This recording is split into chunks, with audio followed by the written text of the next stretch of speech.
On today's Lockdown Bucks, we are live on YouTube. Take your reactions to what we've seen from the Eastern Conference the last couple of games. Examine some more Bucks defensive statistics, some help that they've gotten in the past couple of days in those standings, and an update on Khris Middleton's status for another big showdown tonight. It's part of a brutal month of March in terms of the Bucks schedule. We'll get into the gauntlet that is this March slate of games and take your thoughts as well coming up on Locked On Bucks. You are Locked On Bucks, your daily Milwaukee Bucks podcast, part of the Locked On Podcast Network, your team every day. Welcome into Locked On Bucks. I'm Justin Garcia here with you. You can find my work on the Bucks Radio Network and WTMJ here in Milwaukee. Today's Locked On Bucks is brought to you by FanDuel. Make every moment more. Right now, new customers get $150 in bonus bets with any winning $5 bet. It's $150 just if your team wins. Visit FanDuel.com/LockedOn to get started. And of course, we thank you for making Locked On Bucks your first listen each and every day. Free and available wherever you get your podcasts and viewable on YouTube as well. Part of the Locked On Podcast Network, your team every day. So the Bucks, as we wake up today, are in second place in the standings. They're tied in the loss column with the Cleveland Cavaliers, but a half game in front of the Cavs. The Bucks have now moved back into that 2 spot at 40-21. Cleveland at 39 and at 21 on the season. And, you know, we've made a lot of mention of the Bucks schedule here in March, and we're going to get into that over the course of today's show. Cavaliers are in the midst of a pretty similar stretch. The difference is it's not prolonged for Cleveland, as this rides basically through all of March for the Bucks. So in the immediate future here, Cavaliers' next few games are going to be very difficult. So they do play tomorrow, Tuesday, at home against the Boston Celtics. And that is a game where you are going to be rooting for the Boston Celtics because it's a lot of ground to make up on Boston in the standings. In the loss column, you do have those 2 matchups left, but you basically would need to win both of those and get a ton of help. Even with those 2 losses, a lot would have to go wrong for the Celtics and go right for the Bucks to catch them. So you will be rooting for the Celtics in that matchup to give you a little more padding there over the Cleveland Cavaliers. After that, they do have the Atlanta Hawks, and they kind of go back and forth with their schedule. Friday, they're at home against the Timberwolves. Then they have the Nets. Then they're at home 1 week from today against the Phoenix Suns. Then they go on a road trip that includes the Pelicans and the Pacers. They have one more game against the Minnesota Timberwolves and a game against the Denver Nuggets, their final game in the month of March. That's really it for their tests. They do have 2 games with the Miami Heat. It is very TBD on the health and status of Miami's most important players there. They have 2 games with the Hornets, as the Bucks just went through their slate of 2 games. And they do have the 76ers, which could be interesting at that point late in the month. Maybe Joel Embiid is out. But for the Cleveland Cavaliers, it's a couple of challenging matchups that they have in this month. And a lot of that is coming in the next week or so. So if you're the Bucks, if you can get off to a very good start on this road trip, keep the good vibes rolling and what we've seen post All-Star break, that's going to be very beneficial. I've already seen a few people point it out. I said, I did not think the Bucks are going to catch the Cavaliers, and that's true. I still don't think the Bucks will finish with the number 2 seed. I did say I think the Bucks will catch them at some point. I don't think they'll stay in front of them, and I still feel that way given the schedule that we have. And look, we've heard Doc Rivers point this out over and over again as well. It's nice to be winning games while things are improving and while you're moving in the right direction. But he still sees quite a bit that he feels needs to be cleaned up. And I think you look back at that game against Chicago, too, and even early on in Charlotte, where the Bucks won a wire-to-wire game. 2 straight wins, by the way, wire-to-wire. I believe that is a total of 5 this season, when that was something the last few years we would see close to double digits of the Bucks wire-to-wire victories. But as Doc said, look, it's great. We won and the numbers stand out, but there's still a lot that we could clean up. I think some of the rotations that you saw were a big part of that. Letting your guard down a little bit when you see the opponent in the Charlotte Hornets, to a lesser extent, the Chicago Bulls. But that's the important part, is we had seen the Bucks really let their guard down in those spots. As we've noted on the show, as Frank has pointed out a couple of times as well, the record against the top teams is what it is. It's among the best in the league, and that's not anything that's been recent. That's been year round, right? The Bucks have basically for most of this season played to the level of their competition, and that's what makes these last 3 games, especially 2 against the Hornets and that Bulls game, moving closer and closer to getting fully on board with this team, because they're taking care of business against those teams that they should be beating. As we've stressed numerous times, that's what's most important. In March, certainly, even though you don't have many, but from here on out, you've got to beat those teams that you are supposed to beat because of that schedule that is left in front of you. At this moment, it's the second most challenging schedule by way of opponent win percentage, only behind the Phoenix Suns. So you still have one matchup against those Phoenix Suns.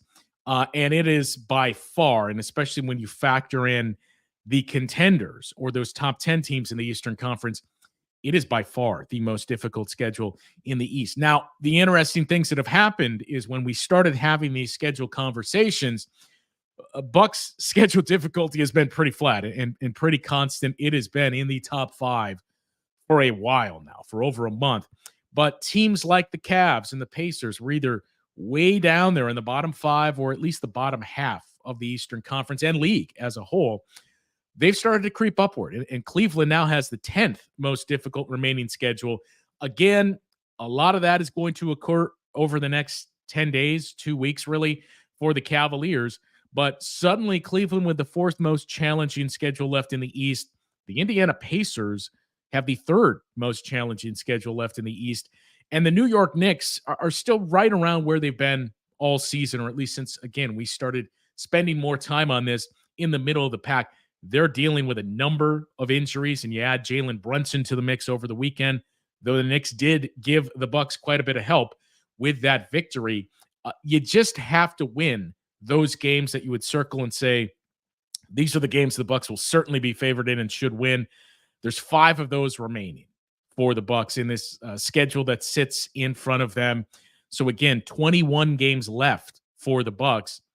5 of them are what you would point to and say, look, you really have to win these games.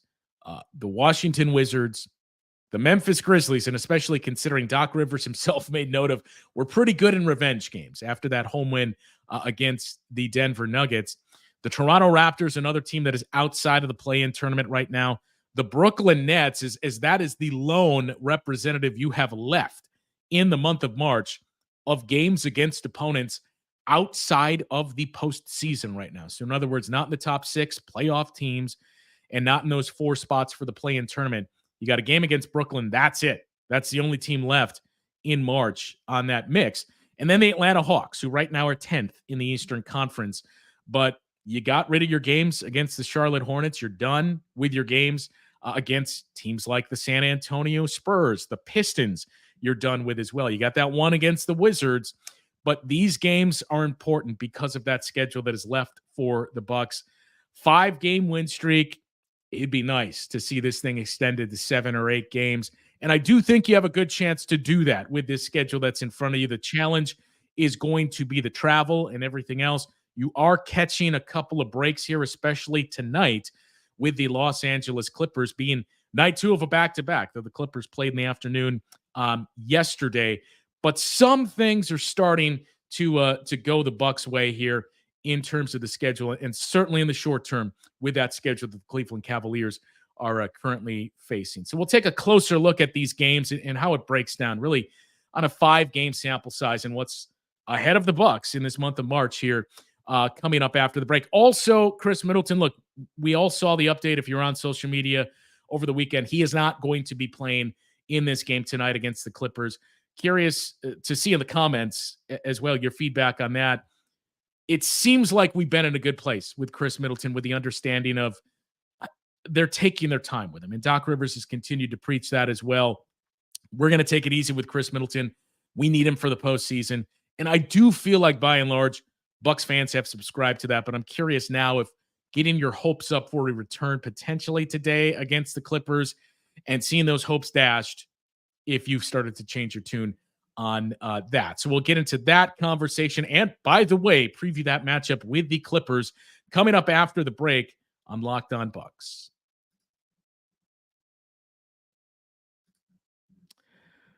Well, time now to talk to you about our friends at FanDuel. Get buckets with your first bet on FanDuel. They are America's #1 sports book. Right now, new customers get $150 in bonus bets with any winning $5 bet. It's $150 if your bet wins. Bet on all your favorite NBA players and teams with quick bets, live same-game parlays, exclusive props, and much, much more. Just head over to FanDuel.com/lockedon and shoot your shot. FanDuel, official sports book partner of the NBA. Of course, Locked On has launched the first ever national sports 24/7 streaming channel on YouTube. And you can now find that on Amazon Fire TV as well in the free Fire TV channels app. Locked On Sports Today. It's here for you 24/7, covering the top stories of the day with the local experts you've come to expect on Locked On. In addition to all of our national shows that get into each and every league, find Locked On Sports Today now available on the free Fire TV channels app. Okay, this is where we turn it over to you, and I do want to see some feedback because there is no Khris Middleton in this game tonight against the Los Angeles Clippers. It will be 4 weeks now, at least 4 weeks since Khris Middleton will have played in a game. Now, going into the All-Star break, I know I pointed this out quite a bit and even talked to Pat Connaughton about this after one of the first games out of the All-Star break, in that, look, the differences between the NBA and NFL, where we spend a lot of time analyzing and dissecting bye weeks and where's a good time to have a bye week? Do you have it too early? Does it come too late? Everybody has their quote unquote bye week at the same point in the NBA season. There's certainly a number of teams that were in need of some time off, and I think the New York Knicks would be one of them when you think about the injuries I noted that have really started to pile up for the Knicks, even before we saw Jalen Brunson helped off the court yesterday. But the Bucks, to me, are the team that I think you could make the strongest case for of this is the team that needs the All-Star break at this moment more than any other team in the league. The Khris Middleton injury was a big, big part of it. I think when we saw that initial report from Eric Name that he left the arena in Phoenix on crutches and in a walking boot, prior to seeing that, I think there was a lot of hope and optimism of, maybe it's a day or a couple of days. Maybe it's through the weekend and we see Khris Middleton make his return the following week when the Bucks are back home for that final stretch of games before the All-Star break. And I think part of it, too, in any growing frustration that may or may not be out there is, fans that saw Khris Middleton re-enter the game after that, or continue to play, I should say. Not re-enter the game, but continue to play after suffering that ankle injury. And you think, okay, well, he played after it happened. So what's the big deal here? That's the deal with ankles, right? It feels fine then, or at least as good as it's going to feel. It's the next day and thereafter that really starts to set in. So I think you add in Khris Middleton's ankle injury and seeing walking boot and crutches, knowing this isn't a couple of days. This is a couple of weeks. And again, it's going to be at least a month. Seeing that the All-Star break comes there, and that can shave off at least a week. You got a couple of games between then and now. All right, that's another week. So we're up to 2 weeks. One of those is a week without games. Now it feels like we're moving somewhere. You add in the coaching change as well. And look, the big part of this is I keep saying Doc Rivers hasn't added a whole lot of new stuff. It's not like you're bringing in the playbook and saying, throw out everything you were doing under Adrian Griffin. Forget everything you were doing under Mike Budenholzer. Here's the new playbook. It's 600 pages. Learn this, learn it by tomorrow, and we're gonna quiz you on it. And we're gonna start to implement this. That's not the approach. And that's not going to be the approach, at least yet, from Doc Rivers. Any large sweeping changes that you see brought in, that's likely not coming until the offseason when you get a training camp to work on things. You get this novel thing called practice to go through. As Doc Rivers was quick to point out, we had 3 or 4 practice days on the schedule that I looked at as soon as I took over here. So that makes it even more difficult. Now, they have started to implement some smaller scale things. I think the biggest one was you look at how they defended the Dallas Mavericks and what they did to Luka Doncic with those blitzes and trapping to get the ball out of his hands. But that's the level of implementation we're talking about. Game-specific things and tweaks that you're going to add. This isn't going to be a, hey, we're going to run the offense radically different. You're going to start to tweak it, right? But all of that takes time and it takes repetition. So getting the break, getting some time away, getting Damian Lillard that break as well. And look, lesser scale, smaller scale absences, but as we've also pointed out quite a bit, you looked at that road trip, Khris Middleton being out where he was, Brook Lopez missed 3 of those games, Damian Lillard missed 2 of those games. I'm going to keep pointing out the number of 110, and that is the minutes that Khris Middleton has played in since Doc Rivers has taken over as the head coach of the Bucks. Look, that explains a lot of what we're seeing on the offensive side. And I get the offense by the numbers has not been great since you made this coaching change. But what you're getting defensively is exactly what you were looking for. And look, since Doc Rivers took over, the numbers are even better since the coaching change period. But since Doc Rivers took over, you have played 15 games. You're 8-7. Again, I would point to the schedule that the Bucks have played. They have the 4th best defense in the league. And a number of those games, if we look at just the overall coaching change, so going back to January 24th, that included 2 games against the Cavs and a game against the New Orleans Pelicans. 18 games played, 7 of them have been against teams in the top 10 in offensive rating. Most of them have been played against very good teams and teams that are in the postseason. So the defense has held up against some pretty stable competition. And again, the big part of it is not so much adding things, but it's been addition by subtraction and figuring out here's what we're not going to do and setting very, very clear guardrails and expectations of this is our defense. Everything within here is what we're doing. Anything outside of it, we're not doing that. So in terms of crashing offensive boards, that's the biggest one. And Doc Rivers has joked about this as well. I love Damian Lillard. I don't need Damian Lillard crashing the glass for offensive rebounds. He noted seeing clips time and time again where you had players beyond the 3-point line that were coming in crashing hard and trying to get offensive rebounds when you're out of the play and not going to make an impact there. So they've done a good job of cleaning all of that up. And again, grabbing that low-hanging fruit, rebounding the basketball more. I know we said they're not doing it on the offensive glass. They are on the defensive glass. And just the overall approach, I think a lot of times you can say, well, they were a quote-unquote high-pressure system that they were trying to run under Adrian Griffin and that they were trying to put pressure on the ball further away from the basket to cause turnovers. It didn't work with the personnel that the Bucks had, and I think that was really what raised the most eyebrows at the time that we heard Adrian Griffin convey what he was looking for from this offense. I think everybody heard it and thought, well, I don't know if this is going to work with the personnel that the Bucks had. It took 4 games to realize it's certainly not going to work with Brook Lopez. Brook Lopez has been one of the constants so far this season. I believe he has the 3rd best opponent field goal percentage on shots that he is contesting, and all of those basically are coming at the rim. Now, there's a lot of noise around individual defensive stats, so it's why I hesitate to point out some of those all too much. But the point is, Brook Lopez is still contesting a high volume of shots. Opponents are still not making a high volume of those shots that Brook Lopez contests.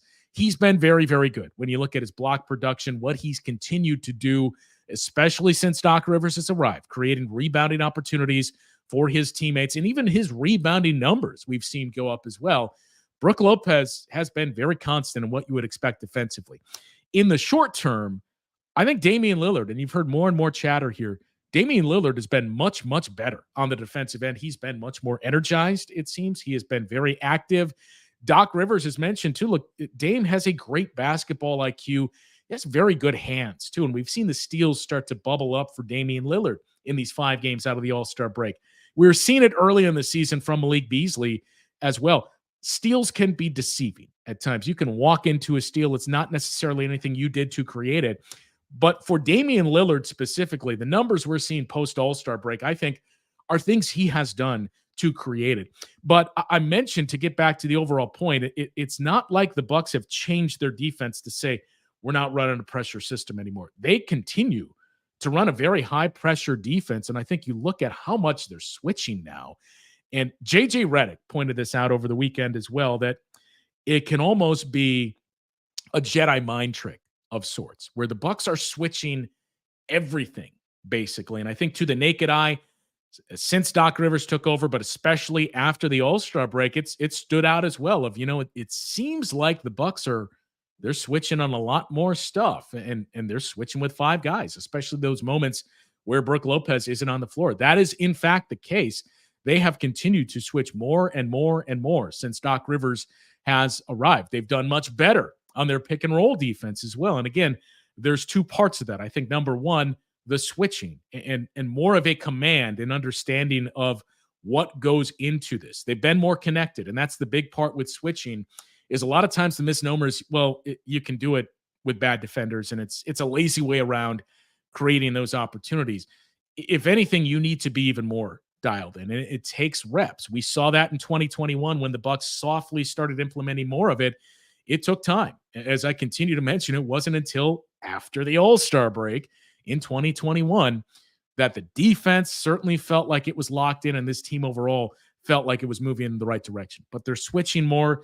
They seem more comfortable doing it. They are very, very, very much more connected on the defensive end. And all of this has upped their ball pressure. But most importantly, it's put them in a spot where they have safety nets. It's not Malik Beasley further away from the basket or Damian Lillard trying to pressure the ball handler, getting blown by. And before you know it, when everybody else is spaced out on the perimeter, it is literally just Brook Lopez having to contest 2 players, having to defend that shot or wait for a lob, and then nobody's in position for any rebound. That's when we saw opponent offensive rebounds start to skyrocket. Bucks defensive rebounding rate really dipping.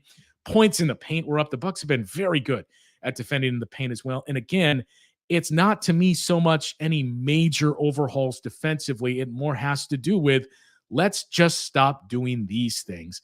And we've seen the Bucks have climbed up to 4th best defensively, 109.6 defensive rating in those 15 games played since Doc Rivers took over. That is just behind the Boston Celtics for 3rd best. Think about that. And look, I know anybody can find these swatches and sample sizes over the course of 82 games, but think about that. And think about Doc Rivers continuing to throw out there this line of, you guys were told over and over you can't defend and you can't play defense. Whoever told you that, they lied to you. And unfortunately for you, you've shown me you can do this. So now this is the expectation. But at any point, those first 30 games that we saw, I don't think any of us expected a sustained run where this defense was right in line with what you're seeing from the Boston Celtics. And that's what we've seen over the course of these 15 games. Offensive number, sure, not great. 115 offensive rating in those games played, 17th in the league. Again, I'm going to point out, no Khris Middleton, 110 minutes total for Khris Middleton in those games. The more and more the games add up, the more it's no longer necessary to point out the Damian Lillard and Brook Lopez games missed. The Khris Middleton games missed is a big part of it, but the 2-man game between Giannis and Damian Lillard, they are finding ways to utilize that.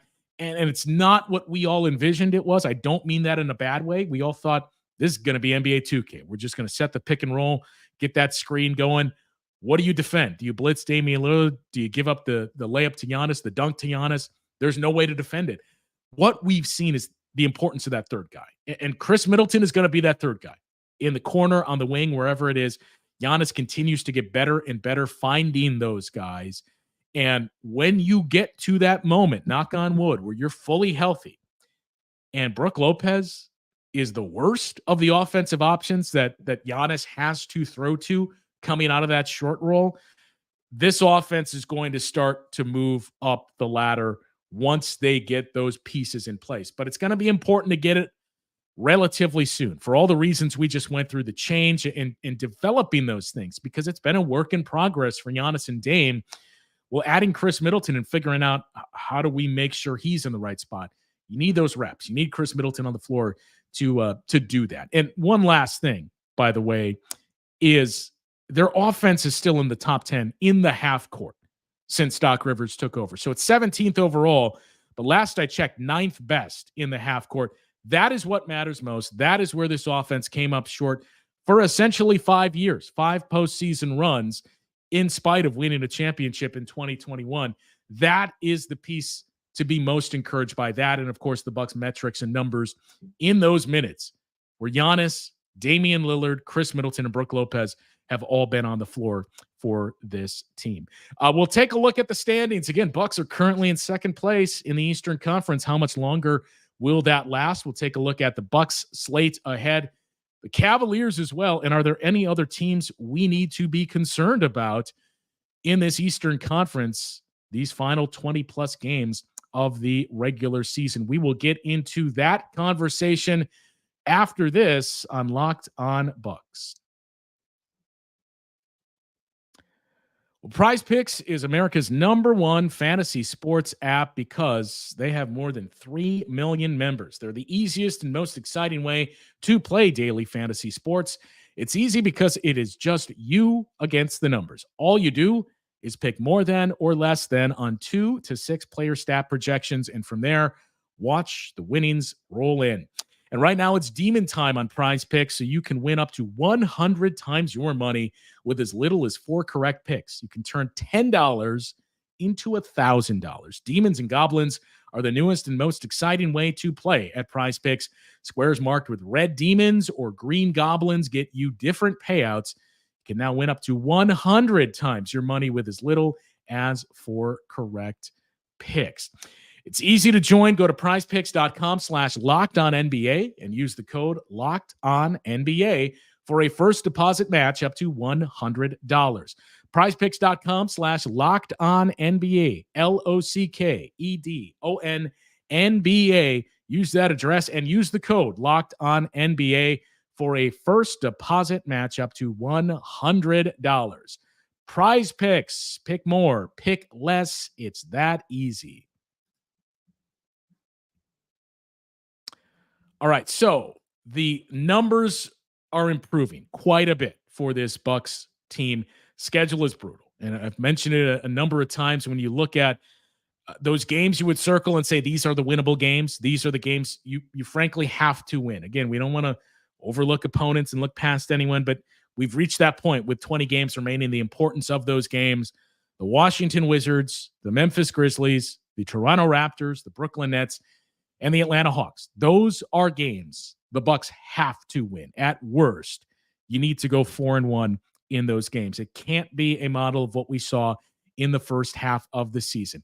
You do have the Clippers today. No injury report submitted yet for the Clippers as they played yesterday in Minnesota. So you do catch the Clippers on day 2 of a back-to-back. And it's going to be the same story next week when you're in Los Angeles, that your 2 games against the Clippers are going to be coming off of a back-to-back for the Clippers.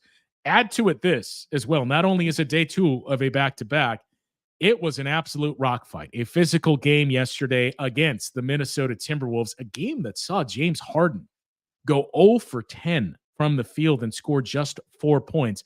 Kawhi Leonard remains very, very good, right?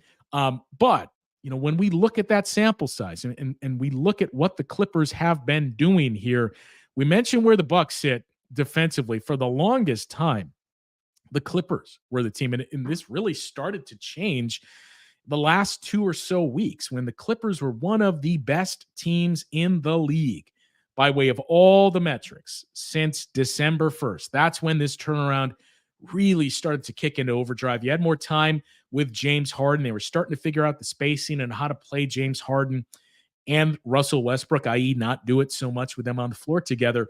But it was starting to make sense after December 1st. Well, in the games played really in the last couple of weeks, we've seen this Clippers team take a bit of a step back. They're still very good, and they still are going to present quite a bit of challenges when you think about perimeter defense and the number of bodies that the Clippers can throw out there at a number of teams. But at this moment, the Los Angeles Clippers, in terms of their ratings here, they're pretty well in line with what we've seen from the Bucks. Again, the Bucks 17th in offense, 4th in defense since Doc Rivers took over.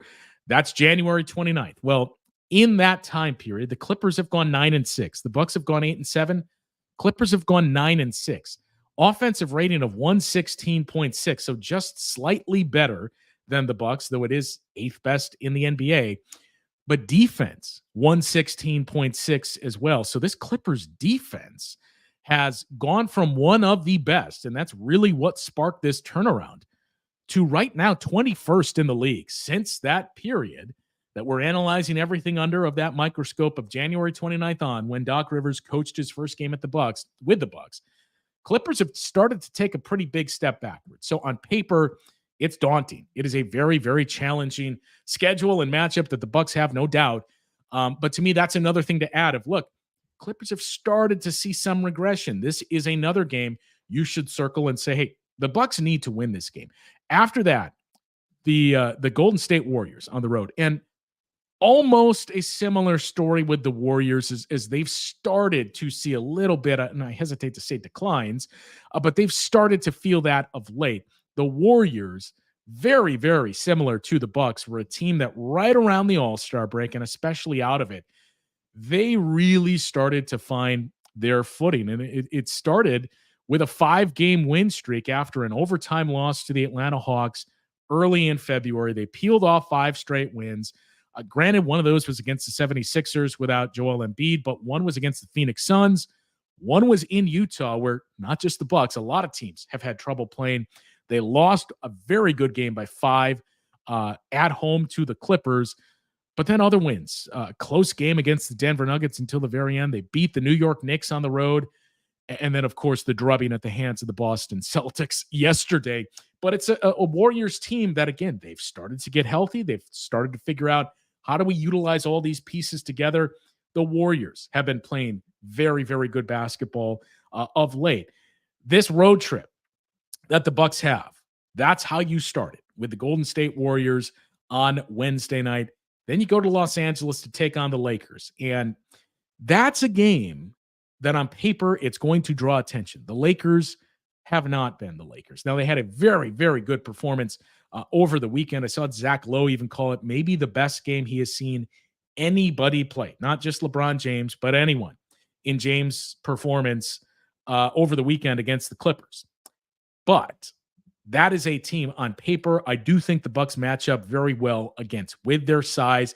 And again, the offense on the perimeter for the Lakers, I beg your pardon, that was one of the knocks, is early in the tenure of Darvin Ham, there wasn't a whole lot of options, so that was part of it, but there wasn't a whole lot of shooting.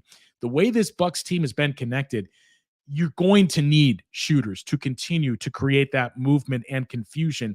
The Lakers don't have it. So on paper, again, it's a very challenging schedule. It's going to be tough. I do expect all of these games to be closely contested, but I do think the Bucks match up very well with the Warriors, given their size. Little bit of a same story with the Lakers, and especially the Lakers' lack of shooting. And look, we'll have a clearer answer after we see this game tonight against the Clippers, but both those games, home tonight and on the road next Sunday, they're both day 2 of a back-to-back for the Los Angeles Clippers. And then the Sacramento Kings, who the Bucks, again, had an overtime classic against earlier in the season. The Kings have been a team that has been very up and down so far this season. And by the way, that game was with a different coach. And that game carried a lot of criticism for the way that it was handled and coached down the stretch of that game. So it's a lot of up and down play, but I do think the Bucks match up very well with all these teams on this upcoming 4-game road trip. The big difference is you'd prefer these to be one-offs, not one after another, after another, after another. But that's unfortunately the spot that the Bucks are going to be in. Camille and Frank are going to be back tonight with the post-game show of the Bucks and the Los Angeles Clippers. We'll have a show again on Wednesday to preview the start of that road trip, get some thoughts from Camille on what we've seen from this team coming out of the break as well. And more the narrative of, I've seen a few people point it out in the comments, and it's what Doc Rivers has maintained. I could not agree more either. And it's that, the record maybe not quite as important as just the progress, and not to borrow from a different team, but the process versus the results is what we're looking for. We've heard Doc Rivers continue to point to that. We've seen the process get better and better and better. I think the caveat is results are important, that it can't be disastrous results, right? Like you can't go 0-4 on this road trip with those teams that are getting close to you in the standings. You don't want a disaster of a month. If this is a 500 or slightly above 500 month, that's probably, depending on what Cleveland does, that's probably going to set the Bucks back at third place. I still think that's where they're going to finish in the East. I still don't think it matters, though, as long as you avoid that 4 seed. 2 versus 3 doesn't really matter, and especially if that second team is the Cleveland Cavaliers. You got to go into Cleveland and win in a best of 7. I certainly think, and I would think most Bucks fans agree, the Bucks are more than capable of doing that. The big thing is just don't finish 4th, where you're potentially facing, who knows, the New York Knicks, maybe the Miami Heat, maybe the Philadelphia 76ers with a newly returned Joel Embiid. And then if you get through that, and we do have to say if, given last year, if you get through that, the Boston Celtics wait for you in the second round, and then you get whoever came out on the other side of the bracket. So to me, it doesn't matter where the Bucks finish so long as it's not 4th. And look, that's the other part. You've built up a lead now where you're 4 games up on the Knicks in the loss column, 4 games up on the Sixers in the loss column. Those two teams are 4 and 5. You hold the tiebreaker head-to-head over both of those teams. So you're basically 5 games up with 21 games left for the Bucks, 21 games left for the Knicks, 22 games left for the 76ers. Just as we're saying, and I know it's more, it's 9 with the Boston Celtics, but that's a lot of ground to make up in not a lot of time. One way to do that, again, is a disastrous month and a disastrous road trip. But as long as the Bucks can take care of those winnable games, and again, 5 are the ones that you would circle for the Bucks really from here on out. When you look at the schedule that's left, the one right in the middle of March at home against the Brooklyn Nets, that is a game you absolutely have to win. On the road in Atlanta, I think that's in the same spot. Got to win that game. You got a stretch of 4 straight of those games. We mentioned 5, 4 of them come in a row. And that's going to be a stretch that'll tell us a lot of where the Bucks are going to finish in the Eastern Conference, the very end of March into the first couple of days of April, where you're in Atlanta against the Hawks, in DC against the Wizards, at home against the Grizzlies, at home against the Raptors. And then after that, you got a game against the New York Knicks at home, which a win there, you would have 4 games left after that. A win could essentially lock them out of catching you if you're not already there. Then you have the Celtics. That game's going to be meaningless at that point in the schedule, with 4 games left for the Bucks and the same for the Boston Celtics. So there are some caveats to this second half schedule and this last month really for this Bucks team. But look, it's not out of the realm, given how difficult this schedule is, for everything we just went through in a team-by-team matchup. It's not out of the realm of possibility for this team to go 3-1 or better on this 4-game road trip and potentially be talking about a 8, 9, or 10-game win streak. It's going to take a lot to get there. Let's not get ahead of ourselves. But with the help the Bucks have started to get, and hopefully health, that last piece of help, we hope for better news surrounding Khris Middleton as we move into that game Wednesday in San Francisco against the Warriors. My thanks, everybody, for joining on the show today. All the feedback that we got through the comments as well. And I know we've teased it quite a bit. We've had some scheduling issues. Same thing popped up today, which is why I'm solo with no Camille. But we do intend on bringing back the Sunday live shows. It won't be this week since the Bucks play on Sunday against the Clippers. But we are going to start to bring those back in weeks. There's not many, granted, but in weeks where the Bucks don't play on a Sunday. So we are going to start to reinstitute those. Maybe we can get Frank to hop on for one of them. And the other part, because we've promised it, I promise you we are working on it.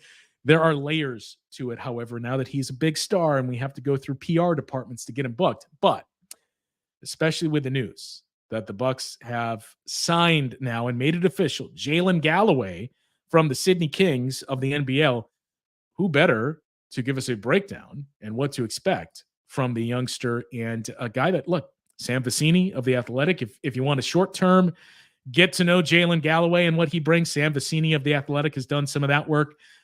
defense and the size on the wing is what Jalen Galloway brings. So we are efforting Kane Pittman, and hopefully that Jalen Galloway news is what puts it over the top for ESPN PR to approve his appearance. But yes, we've seen the clamoring for it. We miss him as much as you do. We're working on getting Kane Pittman on the show. Again, post-game show tonight, Camille and Frank breaking down the Bucks and the Clippers.